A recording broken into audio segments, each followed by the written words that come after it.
스데반 집사가 잡혀왔습니다. 공회에. 헬라파 유대인들의 모함에 의해서 잡혀왔습니다. 그리고 스데반 집사는 여기서 생애 마지막 설교를 하게 됩니다. 이 설교를 마지막으로 끝으로 순교당하게 되죠. 7장에 있는 대부분의 내용들이 스데반 집사의 이야기, 스데반 집사의 설교 내용으로 채워져 있습니다. 그런데 이 내용들을 자세히 보면은 예수 그리스도를 전도하기 위한 설교의 모습이 아니라는 걸 발견하게 됩니다. 따지고 보면은 그런 모습도 있지만은 어쨌든 표면적으로 드러나는 것은 예수님을 증거하기 위한 설교가 아니에요. 그럼 어떤 내용인가?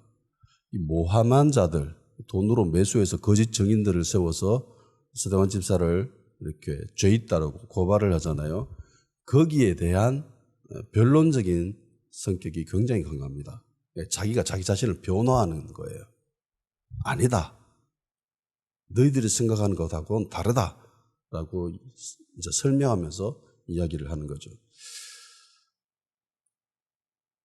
스데반 집사를 고발한 사람들이 내세우는 죄명은 크게 두 가지입니다. 첫째는 스데반 집사가 예수가 이 성전을 허문다라고 이야기했다. 우리가 들었다라고 하면서 고발을 했습니다. 성전 때문에 고발한 거예요. 두 번째는 모세가 유대인들에게 준 규례, 그 율법, 이걸 뜯어 고친다고 한다. 그래서 고발을 했습니다. 그러니까 이 두 가지 이유로 스데반 집사가 공회에 붙잡혀 온 거죠. 물론 이거 다 돈으로 사람을 사서 거짓 증인들을 세우고 그렇게 고발한 거죠. 그러니까 가짜죠. 꾸며낸 이야기입니다. 어쨌든 그들이 고발했기 때문에 붙잡혀 왔습니다. 스데반 집사는 자신을 향한 이 말도 안 되는 이 죄명에 대해서 자기 변호를 하기 시작합니다. 그것이 굉장히 강한 성격을 띠고 있어요. 표정은 천사의 얼굴을 하고 있죠. 그런데 내용을 들다 보면은 그렇게 온화하지만은 않습니다. 평화롭지만은 않아요. 유대인들을 향하여서 천사의 얼굴을 하고서는 굉장히 예리하고 날카로운 말씀들을 쏟아냅니다. 뒤에 나오겠지만. 일단 스데반 집사의 설교의 시작은 유대인의 조상인 아브라함으로부터 시작을 합니다. 아브라함이 유대인들의 조상이죠. 이스라엘의 조상은 아브라함입니다. 아담이라고 이야기하지 않지요. 노아라고도 하지 않습니다. 아브라함입니다. 믿음의 조상이죠. 그러니까 유대인들의 실제적인 이야기는 아브라함에서부터 시작합니다. 아브라함이 메소포타미아, 갈대아 우르라고 하는 곳, 지금으로 보면 한 쿠웨이트 쪽에 있는 어느 도시 좀 될 거예요. 이라크 남부 지역이나 쿠웨이트, 그 국경 그 언저리에 있는 도시였는데 거기서 하나님이 나타나셔서 아브라함을 부르십니다. 하나님이 먼저 아브라함에게 나타났죠. 어디서요? 예루살렘이 아니죠. 이스라엘이 아닙니다. 갈대아 우드라고 하는 메소포타미아 그 지역에서 하나님이 아브라함에게 나타났습니다. 그리고 하시는 말씀이 떠나라라고 하시죠. 떠나라. 너희 고향과 친척 떠나라 라고 말씀하십니다. 그러면서 내가 보여줄 땅이 있다. 그로 가라. 지금은 어디라고 이야기는 하지 않지만 나중에 떠나고 보면 내가 이야기해 줄게. 말해 줄게. 그래서 아브라함의 믿음의 첫 항해가 시작이 됩니다. 하나님이 먼저 보이셨습니다. 그죠? 유대인들에게 있어서 아브라함은 절대적인 존재죠. 모든 이스라엘인들의 아버지가 아브라함입니다. 유대인들의 아버지예요. 거지 나사로와 부자 이야기에서 보면은 거지 나사로는 죽어서 천국에서 아브라함 품에 있고 부자는 지옥에서 고통 속에서 눈을 들어 보니까 나사로가 품에 안겨가지고 오래 있는 거예요. 좋은 거 먹고. 그러면서 이 부자가 아브라함에게 이렇게 이야기합니다. 누가복음 16장 23절 24절 그가 음부에서 고통 중에 눈을 들어 멀리 아브라함과 그의 품에 있는 나사로를 보고 불러 이르되 아버지 아브라함이여 나를 긍휼히 여기사 나사로를 보내야 그 손가락 끝에 물을 찍어 내 혀를 서늘하게 하소서 내가 이 불꽃 가운데서 괴로워하나이다. 아브라함을 향해서 아버지라고 얘기하죠. 근데 실제적인 아버지는 아니잖아요. 근데 아버지입니다. 모든 유대인들의 아버지가 바로 아브라함입니다. 그러니까 유대인들에게 있어서 아브라함은 그야말로 자랑거리입니다. 나 아브라함의 후손이다. 나 아브라함의 자손이다. 이런 뉘앙스로 신약 성경 곳곳에 묻어나옵니다. 예수님의 공생의 사역에서 보면은 유대인들, 예수님이 그 바리새인들과 사두개인들과 그 제사장 그룹을 향해서 외식하고 뭐 그런 모습을 보면서 굉장히 질책하고 힐난하고 비판하시잖아요. 세례요한도 마찬가지고. 그때에 그들이 보인 반응들이 그런 거예요. 한마디로 나는 아브라함의 후손이다. 나 아브라함의 자녀다. 그러니까 하시는 말씀이 하나님이 이 돌덩이로도 아브라함의 자손이 될 수 있게 할 수 있다라고 그렇게 말씀하셨잖아요. 그만큼 유대인들에게 있어서 나는 아브라함의 후손이다, 자녀이다라고 하는 이 긍지는 어마어마합니다. 이거 하나로 결국은 이방인들과는 상종하지 않지요. 같이 밥 먹지도 않습니다. 물론 율법에 기록되어 있지만은 그 근원을 따져가 보면은 아브라함의 후손이다, 아브라함의 자녀다라는 그런 긍지가 숨어져 있는 거예요. 이게 그들의 자랑거리인데, 근데 보세요. 아브라함이 하나님께 내세울 만한 게 있나요? 내가 이 정도 했으니까 내가 믿음의 조상이 될 법하지 않습니까? 라고 할 만한 그런 어떤 증거가 있나요? 아브라함이 지금까지 뭐 했습니까? 아무것도 한 게 없어요. 그냥 갈대아 우르에서 살았습니다. 근데 갑자기 하나님이 짠 하고 나타나서 떠나라요. 그래서 떠났어요. 하란에서 머물렀습니다. 아버지 죽었지요. 거기서 하나님이 또 나타나가지고 떠나라 라고 합니다. 그래서 갔어요. 근데 가 있다 보니까 가뭄이 들어서 살기 힘드네. 애굽에는 가뭄 들어도 잘 삽니다. 풍족하잖아요. 나일강 때문에. 그래서 내려갔어요. 하나님 거기 가라는 소리도 하지 않았지만 갔습니다. 그래서 마누라 보니까 너무 이뻐. 이쪽 동네 사람들보다는 너무 이뻐. 이거 내 위험하겠어. 야, 니 내 동생이라고 하자. 힘들다. 너무 이뻐가지고 잘하면 죽을 수도 있다. 그래서 거짓말 치고 결국은 들통나고 어쨌든 그래서 다시 또 애굽을 나와서 가나안 땅에 들어서 거기서 결국은 무덤에 묻히죠. 아브라함이 내세울 만한 게 있나요? 그의 능력이나 그의 뭐 성격이나 자질이나 그가 내세울 만한 그 어떤 공로나 의로운 행동이나 개인의 능력이나 깨달음 이런 것을 하나님 앞에 내세울 만한 게 없습니다. 그러면 아브라함은 어떻게 모든 이스라엘의 아버지가 되었을까요? 유대인들의 아버지가 되었을까요? 표현할 수 있는 것은 하나밖에 없습니다. 하나님의 은혜. 하나님의 은혜잖아요. 한 사람 한 게 뭐 있습니까? 그러면 나는 어떻게 해서 하나님의 자녀가 됐죠? 여러분들은 어떻게 해서 하나님의 자녀가 됐죠? 내세울 만한 게 있나요? 내가 믿음이 좀 좋잖아요. 내가 성격이 좀 좋잖아요. 그 믿음 누가 줬지요? 그 성격은 누가 줬지요? 아니, 그 존재 자체를 누가 만들어 주셨죠? 하나님이에요. 그러니까 내세울 만한 게 없죠. 자랑할 만한 게 없습니다. 그러니까 이렇게 이야기하는 거예요. 로마서 4장 1절 2절. 그런즉 육신으로 우리 조상인 아브라함이 우리를 무엇을 얻었다리요? 만일 아브라함이 행위로서 어렵다 하심을 받았으면 자랑할 것이 있으려니와 하나님 앞에서는 없느니라. 자랑할 게 아무것도 없어요. 에베소서 2장 8절 9절. 너희는 그 은혜에 의하여 믿음으로 말미암아 구원을 받았으니 이것은 너희에게서 난 것이 아니요 하나님의 선물이라. 행위에서 난 것이 아니니 이는 누구든지 자랑하지 못하게 함이라라. 그러니까 하나님 앞에서 우리가 자랑할 게 아무것도 없다라는 겁니다. 그죠?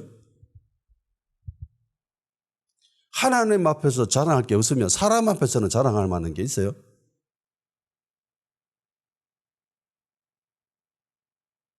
사람 앞에서 자랑할 만한 게 있습니까? 내가 기도 좀 많이 하지. 내가 성경 말씀을 좀 많이 읽었지. 내가 좀 깨달음이 많아. 내가 좀 믿음 있고, 내가 영역이 좀 있고, 영빨이 좀 있어. 내가 기도하면 다 뭐 좀 잘 치유되고, 기적도 잘 일어나고, 내가 좀 하지. 이렇게 내세울 만합니까? 자랑할 만해요? 없죠. 아브라함이 이런데. 우리도 역시 아브라함의 후손들이죠. 믿음으로. 그래서 아브라함의 유업을 받았잖아요. 우리도 똑같아요. 자랑할 만한 게 아무것도 없습니다. 내세울 게 아무것도 없어요. 그런데 희한하지요. 이게 지나가다 보면은 이게 그들의 자랑거리가 됩니다. 아브라함의 후손이다라고 하는, 아브라함의 자녀다라고 하는 그 하나만으로 유대인들은 어마어마한 긍지와 프라이드와 자긍심을 가지고 있습니다. 그냥 그거 가지고 있으면 그만인데 이걸 또 사람들 앞에서 자랑합니다. 지가 좀 믿음 괜찮고 신앙 좀 괜찮으면 또 비교해서 자랑합니다.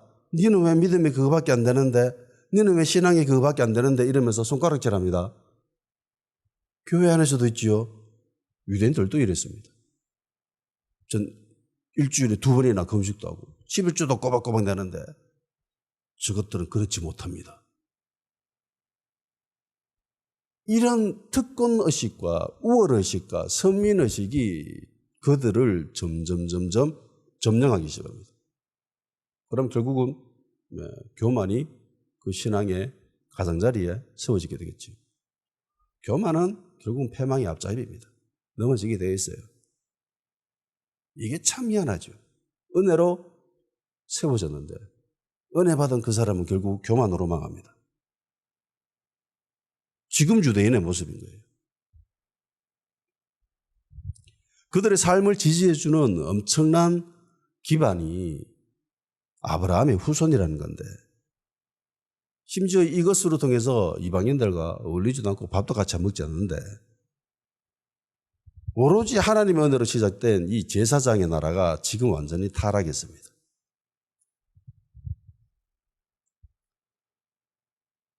다른 민족들을 하나님과 연결시켜주는 그 제사장의 역할을 해야 될 나라가 이방인들을 그냥 손가락질하고 비판하고 정죄하는 그런 몹쓸 나라가 되었습니다.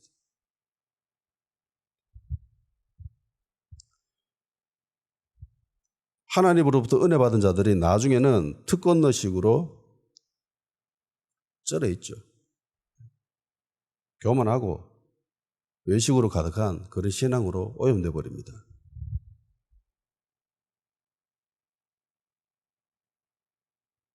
하나님의 은혜로 하나님의 자녀가 되었는데 이것이 그 자체가 그들에게는 의로운 행위가 되어버린 거예요. 나는 아브라함의 자녀다. 이게 단지 유대인들만의 모습일까요? 교회의 모습이 절대로 아니다라고 단정할 수 있겠습니까? 나 교회 안에서 이런 모습 굉장히 많이 봤습니다. 안타깝게도. 가는 교회마다 교회 안에 대체로 이런 사람들이 들어앉아 있어요.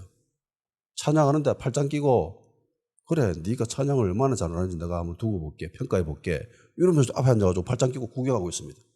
입도 안 벌려요. 장로라는 인간들이. 그러고 있습니다. 앉아가지고 네가 얼마나 설교를 잘하나 내가 한번 볼 거야. 네가 하나 혹시 만약에 하나 성경 말씀에 어긋나는 거 있으면 내가 가만 안 둘 거야. 그런 눈초리로 보고 메모하고 있습니다. 은혜 받아서 메모하는 줄 알았는데 알고 보니까 우리 목사님 뭐가 잘못하고 있는지 그거 체크하고 있는 거예요. 그런 인간들로 채워져 있는 게 오늘날 현실의 교회 모습이에요. 유대인과 같지 않다고 할 수 있겠습니까? 내가 이 교회를 위해서 얼마나 헌신하고 얼마나 노력하고 우리 부모가 이 교회를 세우는데 얼마나 많이 헌금을 했는데 니까짓 게 감히 우리를 흔들어? 그런 의식으로 가득 차 있어요. 성경을 읽다 보면 곳곳에서 보이는 이런 외식하는 유대인들, 교만한 유대인들의 모습이 저는 이 모습이 유대인들의 모습으로 안 보여요. 이 모습은 마치 나의 모습이고 그리고 교회의 모습으로 보여요. 이게 착각입니까? 아니죠. 주님은 그걸 깨달으라고 기록해 놓으신 거예요. 하나님은. 야, 단지 이게 유대인만의 모습일까? 네 모습은 아니니? 이게 단지 유대인의 모습이라면 이거 기록할 필요가 없지요. 그거 그들의 이야기인데 나하고 무슨 상관인데 나 하나님의 자녀고 그리스도의 자녀인데 이렇게 잘라버리면 그만이죠. 근데 그게 아니에요. 연결되어 있습니다. 영적인 눈으로 바라보면 유대인의 모습이 나의 모습으로 보여요. 저는 진짜 솔직하게 이야기하면은 내가 만일 그 당시에 유대인이었으면 예수님에게 좀 힘들지 않았나 그런 생각을 합니다. 냉정하게 평가해보면 아무리 생각해봐도 내가 예수님 믿을 그런 사람은 아닌 것 같아요.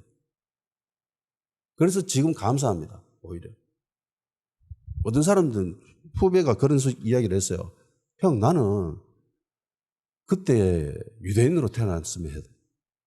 그때 왜 그런지 유대인들이 예수님을 배척하고 그런지 모르겠다 이러면서 자기는 예수님도 보고 예수님 믿고 그렇게 따를 수 있다라고 그렇게 단언하면서 이야기하더라고요. 그런데 제가 이야기했었어요. 조곤조곤하게 이야기해 줬습니다. 그 이야기, 과연 네가 그때 그 당시에 유대인이라면 네가 예수님 믿을 수 있었겠니? 글쎄요 라고 하더라고요. 똑똑한 애거든요. 경대에서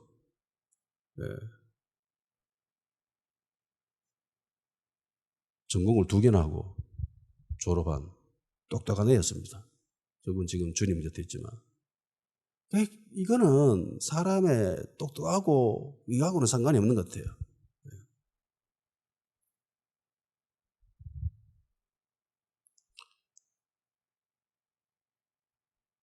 서대반 집사가 말하고 있는 믿음의 여정에 등장하는 2번째 키워드가 있습니다. 그게 주님이 아브라함에게 제일 먼저 나타나서 하신 단어는 떠나라라는 거예요. 떠나라.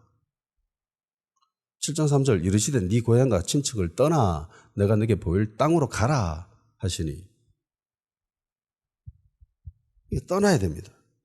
나타나서 제일 먼저 하신 말씀이 네 고향과 친척을 떠나라는 말씀인 거예요. 당시 아브라함이 살고 있었던 곳은 갈대아 우르라는 도시입니다.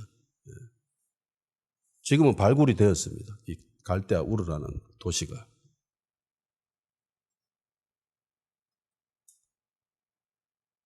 그곳에서 첫 번째 나타나서 하신 말씀이 떠나라는 말씀입니다.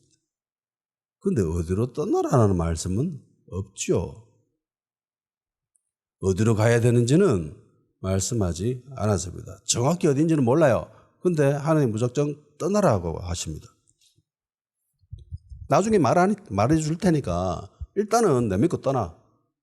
떠나면 내가 이야기해 줄게. 일단 짐 챙겨가지고 떠납니다. 막 동쪽으로 가서 야 그쪽 아니야? 서쪽이야? 그럼 또 서쪽으로 가야 되고 야 그쪽 아니야? 2시 방향이야? 이러면 또 2시 방향. 그런 식으로 가야 되는 거예요.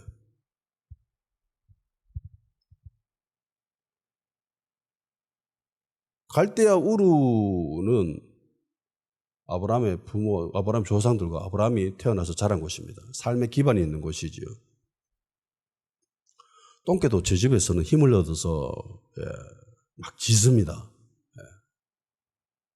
하물며 인간이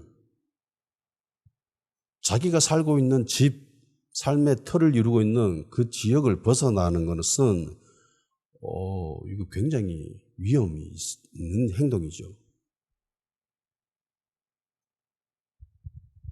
자신을 뿌리를 내리고 기반을 다져놓고 살아가는 사람에게 그것을 떠나라고 하는 것은 굉장히 위험스러운 행동입니다. 미래가 불투명해요. 어떻게 될지 모르잖아요.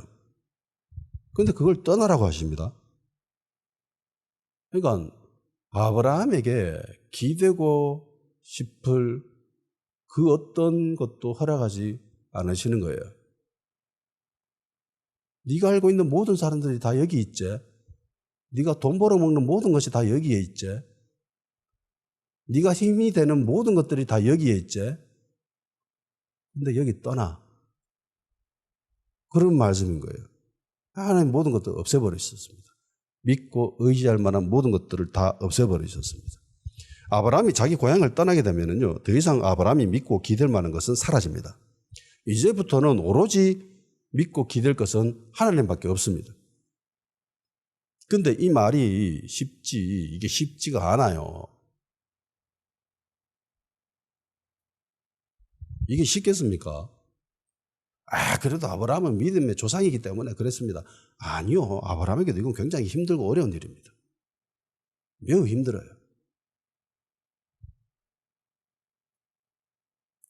7장 4절에 보면은 아브라함이 갈대아 사람을 땅을 떠나 하란에 거하다가 그의 아버지가 죽음에 하나님이 그를 거기서 너희 지금 사는 이 땅으로 옮기셨느니라 라고 되어 있습니다. 갈대아 우르에서 떠났습니다. 떠나가지고 가나안 땅으로 안 들어갔어요. 하란에서 살고 있습니다. 하란에서 아브라함의 아버지 데라가 죽습니다. 그러니까 다시 하나님 나타나셔서 자 떠나자 라고 말씀하신 거예요.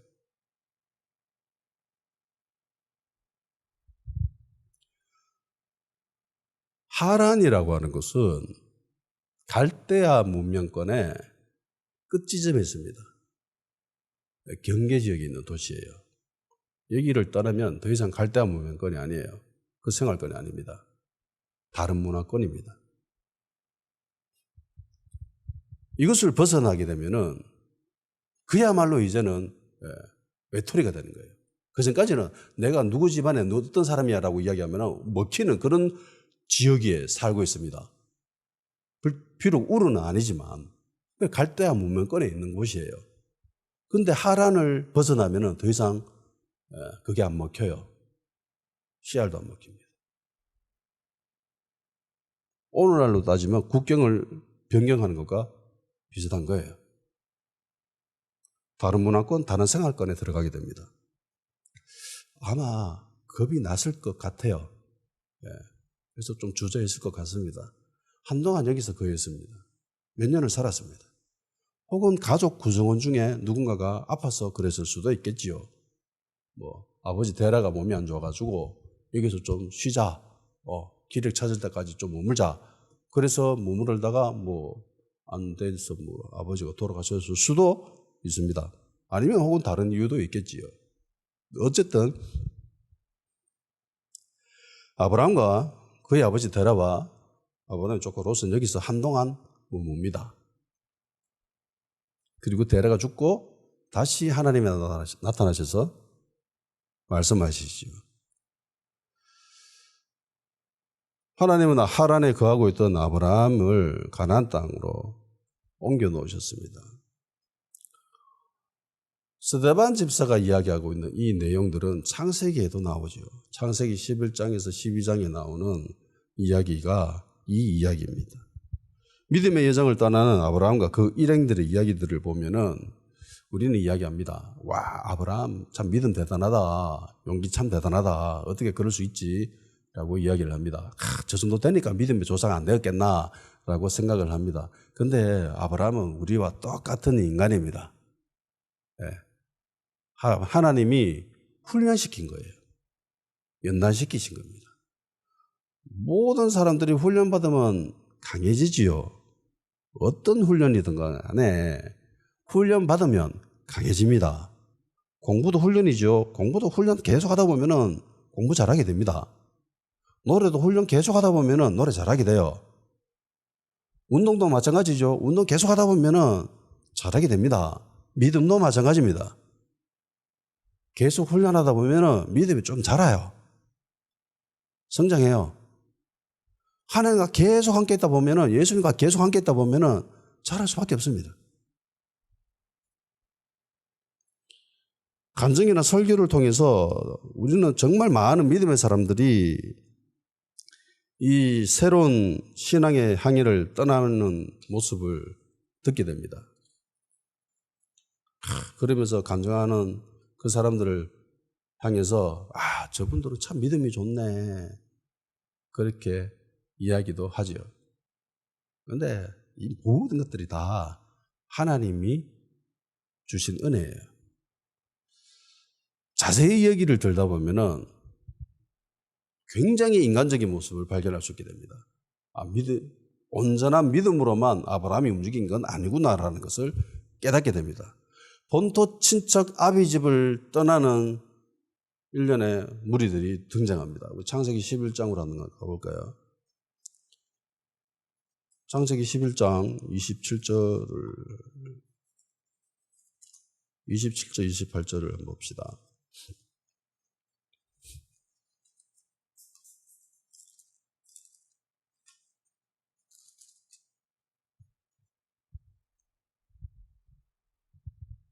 창세기 11장 27절에서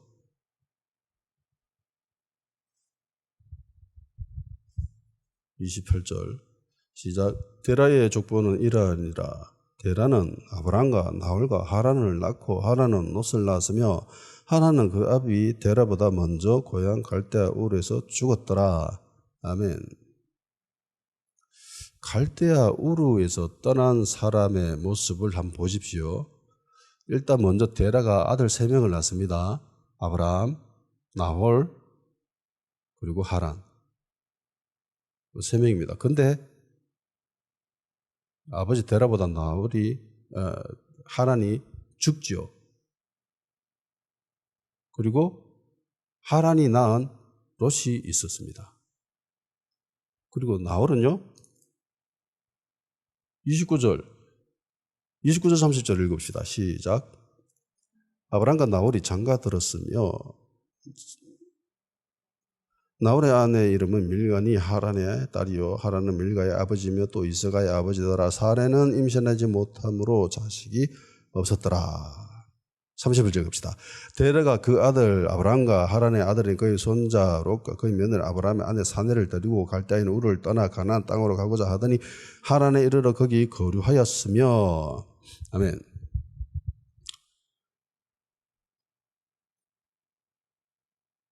하나님이 먼저 아브라함에게 나타나서 떠나라고 했고요. 아브라함의 설득으로 데라가 마음이 동했을 수도 있습니다. 그래서 어쨌든 데라가 아브라함을 데리고 갑니다. 그리고 롯을 데리고 갑니다. 그런데 본토 친척 아비 집을 떠난 사람들 중에 떠나지 않고 남아있는 사람이 있죠. 나홀입니다. 나홀은 남아있죠.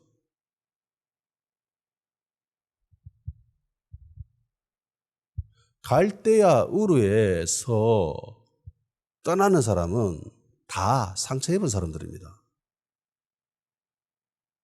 상처 입지 않은 사람은 떠나지 않습니다.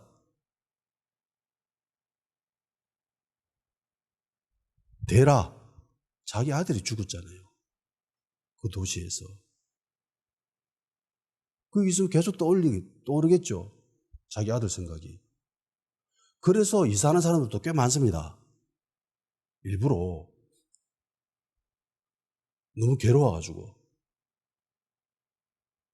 아브라함은요, 결혼을 했는데 자식을 못 낳아. 나이 70 넘도록 자식을 못 낳고 있습니다. 이거는 그 당시 사람들 문화권에서는 수치 중에 수치입니다. 이게 너무 쪽팔리는 이야기예요. 자식이 없다라는 소리는. 이게 정말 불명예스러운 이야기거든요. 자식이 없다라는 거는. 이 당시 사람들은 수치와 명예의 사회잖아요. 명예스러우면 목숨을 걸고서라도 목숨이 잃는다 할지라도 그걸 지켜내는 게 이 당시 사람들의 생각이었습니다. 그런데 자식을 못 낳아요. 이게 수치입니다. 부끄러운 일이에요. 상처가 되지요. 롯은요, 아버지가 죽었잖아요. 거기서. 상처 입은 사람들입니다. 다 상처 입은 사람들이 떠납니다. 이게 참 미안하죠. 나홀은 상처가 없습니다. 아버지도 있고요. 결혼했고요. 자식도 잘 낳고 잘 살고 있습니다. 그러니까 굳이 떠날 이유가 없는 거예요.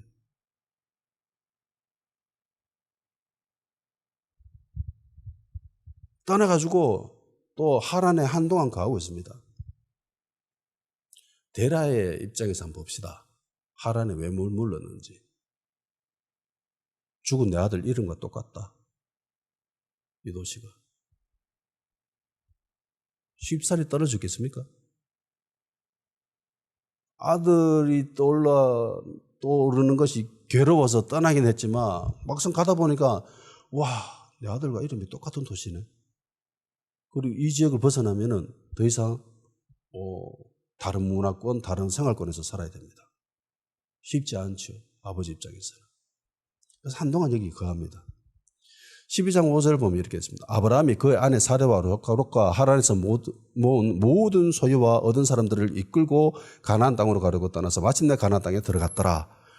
여기서 꽤 오랫동안 살았다는 걸 알 수 있습니다.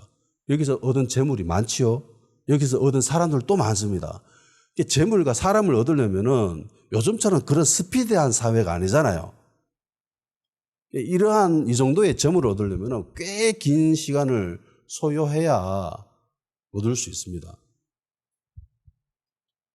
여기서 오랜 시간 정착하면서 아버지 데라가 죽을 때까지 자기 자식인 하란을 떠올리면서 하란에서 결국은 데라는 죽습니다. 그리고 하나님이 나타나셔서 다시 한번 떠나라라고 말씀하십니다. 우리가 대단한 믿음의 사람이라고 생각했던 사람들 그 이면에는요, 대부분 상처 있는 사람들입니다. 상처 없었으면은 아브라함도 데라도 또 쉽사리 떠날 수는 없었을 겁니다. 상처가 있기 때문에 여기 살아봤자 뭐 희망도 없고 좋은 기억도 없는데 떠나자, 잊자, 새롭게 한번 시작해보자. 그런 마음을 언제든지 품을 수 있잖아요. 그러니까 어느 정도 쉽게 떠날 수 있는 거예요.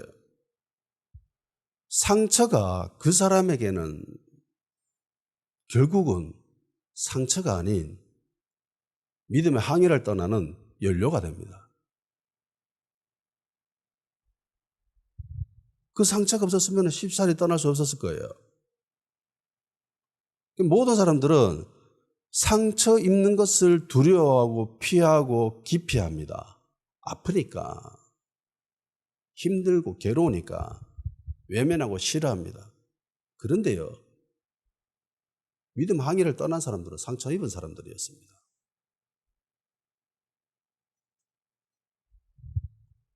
상처 입은 사람들은 떠나지만 결혼해서 자식 놓고 행복하게 살아가는 사람, 나홀은 떠나지 않잖아요. 남아 있습니다. 이 모습은 부자 청년 관원의 모습과도 비슷하지요. 마가복음 10장 22절 그 사람은 재물이 많은 고로 그 말씀으로 인하여 슬픈 기색을 띠며 근신함에 가니라. 많은 것을 소유했습니다. 상처가 없어요. 살아가는데 아픔이 전혀 없습니다. 그러니까 쉽게 포기를 못하는 거예요. 예수님을 따랐던 제자들 모습을 봐도 비슷합니다. 주님으로부터 택함받은 제자들의 모습 등장하는 거 보면은요, 하나 같아요. 마태복음 4장 18절에서 22절 갈릴리 해변에 다니시다가 두 형제 곧 베드로라 하는 시몬과 그의 형제 안드레가 바다에 그물 던지는 것을 보시니 그들은 어부라 말씀하시되 나를 따라오라 내가 너희를 사람을 낚는 어부가 되게 하리라 하시니 그들이 곧 그물을 버려두고 예수를 따르니라. 거기서 더 가시다가 다른 두 형제, 곧 세베대 아들 야고보와 그 형제 요한이 그의 아버지 세베대와 함께 배에서 그물 깁는 것을 보시고 부르시니 그들이 곧 배와 아버지를 버려두고 예수를 따르니라. 예수님이 지나가다가 고기 잡는 거 봤습니다. 따라온나 하라고 하니까 버렸습니다. 그리고 따라갔어요. 배에서 그물 막 깃고 있습니다. 그걸 보고 예수님이 너 따라온나 하라고 하니까 아버지도 버려버리고 그물도 버려버리고 배도 버려버리고 예수님을 따라갔습니다. 어떻게 이 사람들이 이렇게 잘 따라가죠?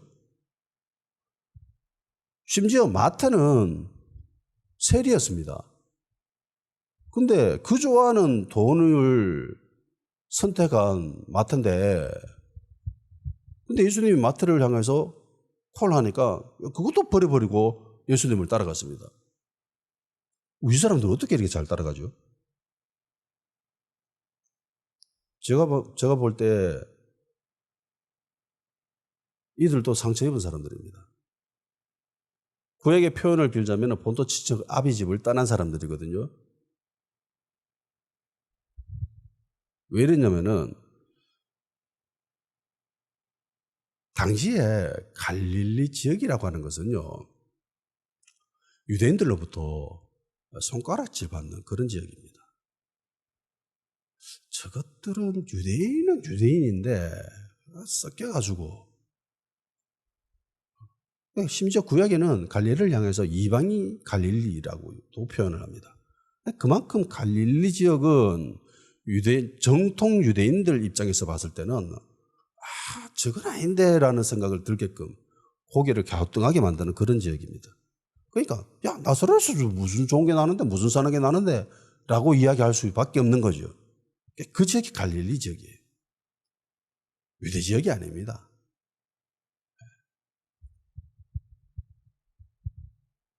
이방인과 굉장히 밀접하게 교류가 일어나는 곳이 갈릴리 지역이에요. 갈릴리 출신이라는 것이 이들에게는 상처예요. 다른 유대인들로부터, 주류 유대인들로부터로도 홀대받는 곳이 갈릴리 지역입니다. 사마리아는 아예 그냥 사마리아인들이 살아가는 곳이죠. 그래서 사마리아 지역을 제외하고는 정통 유대인들, 신앙인의 관점에서 봤을 때에 이 갈릴리 지역은 그야말로 외면받는 곳입니다. 소외당하는 곳이에요. 우리나라 치면은 조선시대 때 평안도나 함경도 정도 됩니다. 그쪽 지역 사람들은 과거 시험에 합격한 사람이 없지요. 왜? 오랑캐 사람들과 왕래하고 있다라는 그런 선입관 때문에 아무리 실력이 좋아도 그 출신의 사람들은 뽑지 않았습니다. 그래서 홍경래가 난을 일으킨 거예요. 난 실력도 좋은데 왜 안 뽑는데? 열받아가지고.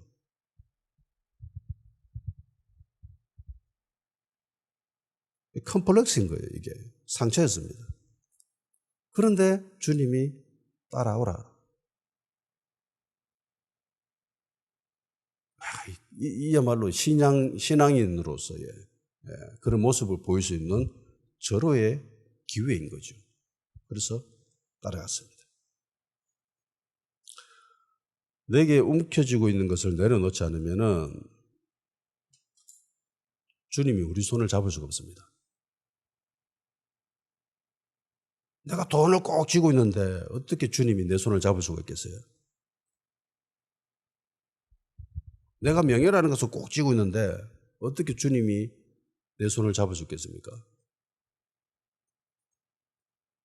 내가 움켜쥐고 있는 이것으로 일을 하는 것과 주님이 일을 하는 것과 무엇이 더 좋을까요? 무엇이 더 좋은 열매를 맺겠습니까? 보이는 것은 내가 가지고 있는, 내가 소유하고 있는, 내가 움켜쥐고 있는 이것으로 했을 때 길이 보여요. 요렇게 하면 되겠네 라고 하는 그게 보여요. 근데 이걸 내려놓는 순간 길이 안 보여요. 내 머리로는, 내 생각으로는 길이 안 보여요. 그게 주님의 길이죠. 제가 신학을 선택하게 된 동기가, 결정적인 동기가 그겁니다. 내가 신학을 했을 때 도저히 길이 안 보이는 거예요. 그래서 주님이 콜링했을 때 이게 주님의 길이 맞군요라고 선택을 했습니다. 길이 안 보이면 대부분 믿음의 길이에요. 네. 왜? 보이지 않으니까. 믿음은 보이지 않는 것들의 진짜 모습이죠. 바라는 것들의 진짜 모습입니다.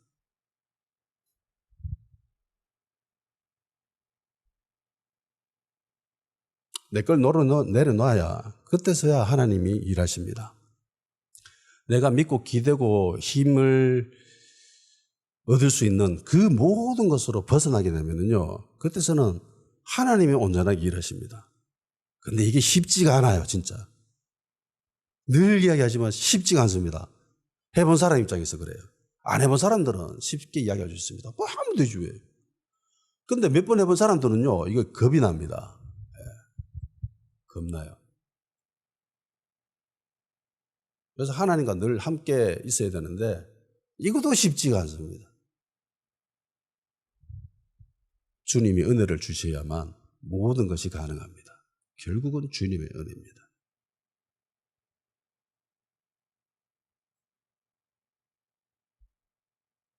스데반 집사를 향해서 헬라파 유대인들이 정말 맹렬하게 공격을 하잖아요. 어찌 보면 이것도 이해가 돼요. 이들은 정말 손가락질 받는 그런 입장에 있었던 사람들이었는데 결국은 자유하게 되어서 이 위치까지 올라왔는데 드디어 남들로부터 인정받아 주게 됐는데 이걸 얼마나 지키고 싶어 할까요? 근데 그걸 향해서 막 공격하고 있으니까 얼마나 믿겠습니까? 야, 너희들이 섬기는 그 성전이 그게 진짜가 아니야. 예수님이 진짜야. 라고. 하나님 꼭 이 성전에만 거하겠어. 라고 막 이야기하니까 그게 얼마나 듣기 싫었겠어요. 솔직히 이해도 됩니다. 힘들게 가나안 땅에 도착한 아브라함입니다. 근데 하나님은 아브라함에게 그 땅을 유업으로 주시지 않지요. 이건 네게 아니야. 라고 이야기하십니다. 네 후손에게 줄 거야. 근데 아브라함은 자식도 없어요. 자식도 없는데 후손은 있을 거라고 합니다. 자식이 생길 거라고 하고 그 자식이 낳은 자식이 400년 후에 그 전에 애굽에서 종살이도 하고 거기서 힘들게 종살이 하다가 탈출해가지고 400년이 지나가지고 이 땅에 와서 유업을 차지할 거야. 거기서 나를 섬길 거야. 그렇게 말씀을 하십니다. 아브라함 입장에서 황당하죠. 자식도 없는데 아직. 근데 아브라함이 이걸 믿습니다. 몇 번 하나님 경험해 보니까 목숨이 위태로운 지경에도 몇 번이나 갔었는데 그때마다 하나님이 나타나셔서 도우시는 걸 보고 아브라함이 믿음이 서서히 자라기 시작합니다. 그리고 나중에는 결국은 이삭을 바치는 그런 대단한 행동까지도 하잖아요. 이게 그냥 아브라함이 믿음이 좋아서가 아니에요. 하나님이 그를 성장시키신 거예요. 우리랑 비슷합니다.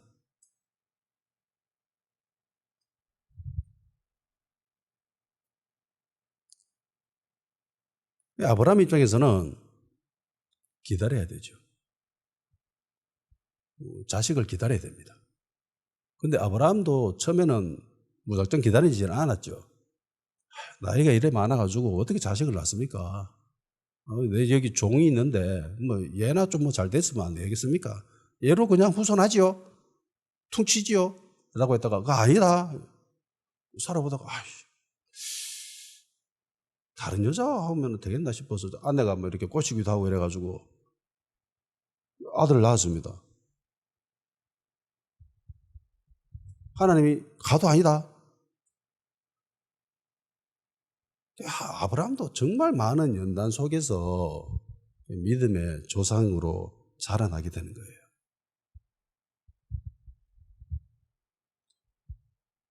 믿음의 여정을 떠난 아브라함은 눈으로 보고 간 적이 없습니다. 그냥 말씀 의지해서 갔습니다. 내가 보여줄 땅으로 가라. 땅 도착하니까 이건 네 땅이 아니라 네 후손의 땅이야. 그러니까 늘 인내해야 돼요. 보이지도 않는데 믿어야 됩니다. 그러니까 믿음의 항해에 있어서 필수적으로 동반되어지는 것이 인내입니다. 인내 없는 사람들은요, 믿음의 삶을 살아갈 수가 없습니다. 교회를 떠나는 사람들 다 믿음 없어 떠났죠. 다 똑같습니다. 인내하지 못해서 떠났습니다. 주님을 버리고 간 사람들 믿음이 없어서 버려서 떠났죠. 근데 다 인내하지 못해서 떠났습니다. 아브라함은 결국은 인내하면서 이삭을 얻게 되죠. 그리고 이삭의 후손들 역시 인내하면서 결국은 400년이 지나고 난 뒤에 가나안 땅을 유업으로 얻게 됩니다. 하나님이 약속은 하셨습니다. 언약은 하셨습니다. 요즘 사람들에게서 가장 인기 없는 덕목이 바로 이 인내가 아닐까. 인내가 좋은 거다. 사람을 형성하고 있는 그런 덕목 중에서 좋은 것이다라고는 모두 다 인정은 하지만은 모든 사람들이 이거를 굉장히 힘들어합니다. 현대사회는 더욱 그렇죠. 현대사회는 더욱 그렇습니다. 예전에 TV를 향해서 바보상자라고 했습니다.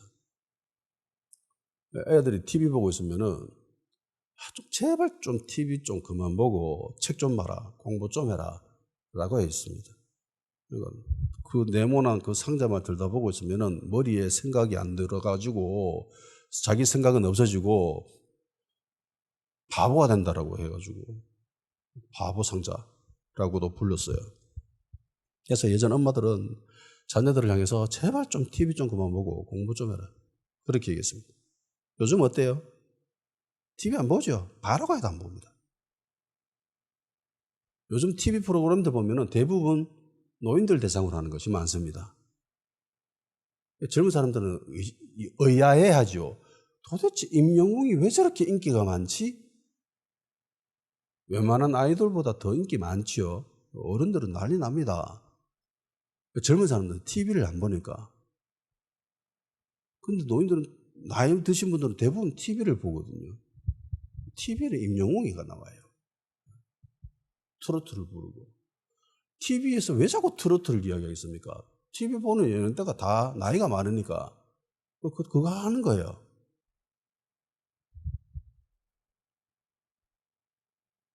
이제는 젊은 아이들이 TV를 안 봅니다. 옛날에는요, TV라고 모든 프로그램들이 다 재밌지 않았거든요. 계속 채널을 옮겼잖아요. 제가 살았던 환경에서는 케이블이 없었습니다. 위성 TV라는 게 없었어요. 공중파밖에 안 돼요. 그리고 제 사는 동네는 워낙 꼴짝이라 가지고 KBS 2TV도 안 나왔습니다. MBC, KBS 1TV 요거만 딱 두 개만 나왔어요. 진짜 KBS는 보지도 않았습니다. 채널 가까이 가지도 않았어요. 왜? 다 뉴스밖에 없었거든. 그래서 좀 그나마 괜찮은 게 MBC. 그래서 지금도 MBC 팬이에요. 늘 보던 버릇이 있어서 이미지가 바뀐 거예요. MBC는 좀 재밌구나라고 그 이미지 때문에. 대부분 재미없는 거예요. 프로그램들이. 그래도 그거 봤습니다. 그 재미없는 거라도. 인내하면서. 나름 다른 사람들 봤을 때는 인내 없는 모습이지만은요, TV를 그 재미없는 프로그램을 본다라는 그 자체도 굉장한 인내가 필요합니다. 예. 요즘 애들은 그래 보나요?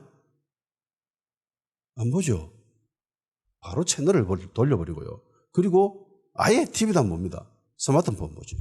스마트폰. 요즘은 쇼 플랫폼을 더 많이 보죠. 이러면서. 예. 뭐 짧으면 몇 초, 길어도 몇 분 안에 끝나는 그런 아주 짧은 영상들. 그런 거 이렇게 하면서 하루가 다 가버립니다. 하루, 이틀, 3일, 4일, 5일, 6일, 한 달이 가고 1년이 가고. 과학자가 연구를 발표했죠. 논문을 적었습니다. 스마트폰 보면 뇌가 녹는다. 실제로 그렇습니다. 그래서 요즘 엄마들이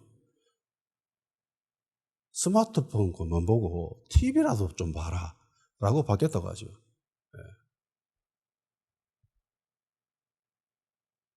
책을 못 보죠. 예. 글을 못 읽습니다. 잘. 글을 읽을 수는 있는데 그 글의 내용이 머릿속에 안 들어가죠. 실질적 문맹률이 굉장히 높은 시대에 살고 있습니다. 요즘 젊은 애들 단어 어휘력이 진짜 엉망이죠. 심심한 위로를 표합니다라고 했을 때 댓글에서 난리가 납니다. 왜 위로를 하는데 심심하게 하는데 이러면서 진지하게 요즘 애들이 그렇게 이야기해요. 그 의미를 몰라요. 마음 깊이 위로를 한다라는 그 의미를 몰라요. 왜 진지하게 위로를 해야지? 왜 심심하게 위로하는데? 이러면서.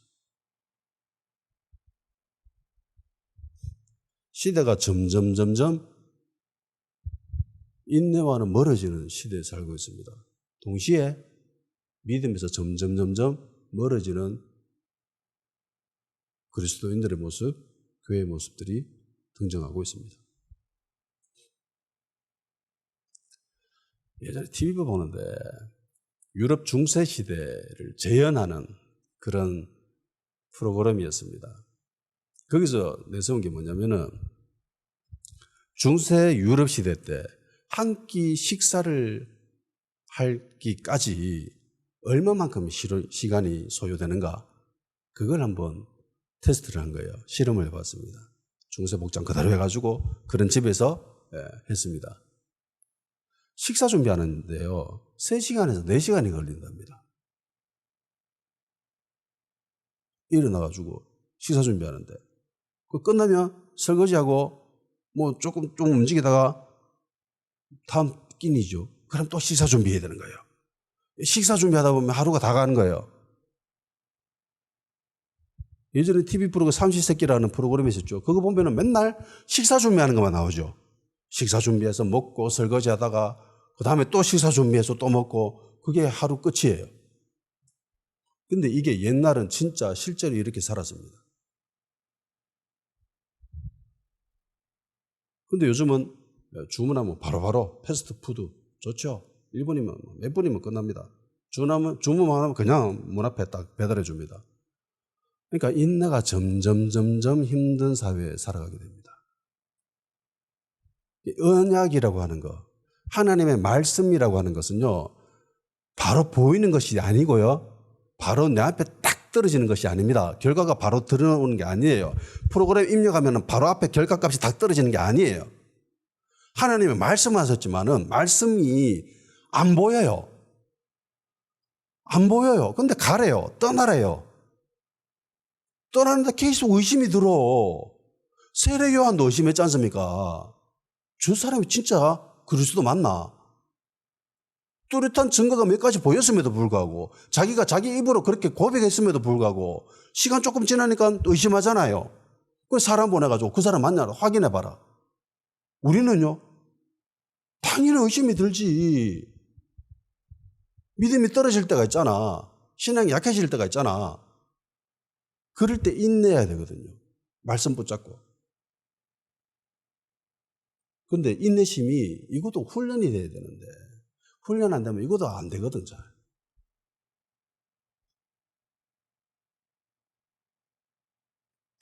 오늘은 여기까지 하겠습니다. 다 같이 기도하는 시간 가지십시다. 믿음으로 아브라함의 후손이 된 우리에게 하나님의 은혜를 더 깊이 묵상할 수 있게 해 주시옵소서. 나의 나 된 것은 오로지 하나님의 은혜임을 기억하고 감사하며 무엇보다 겸손한 사람 되게 하여 주시옵소서.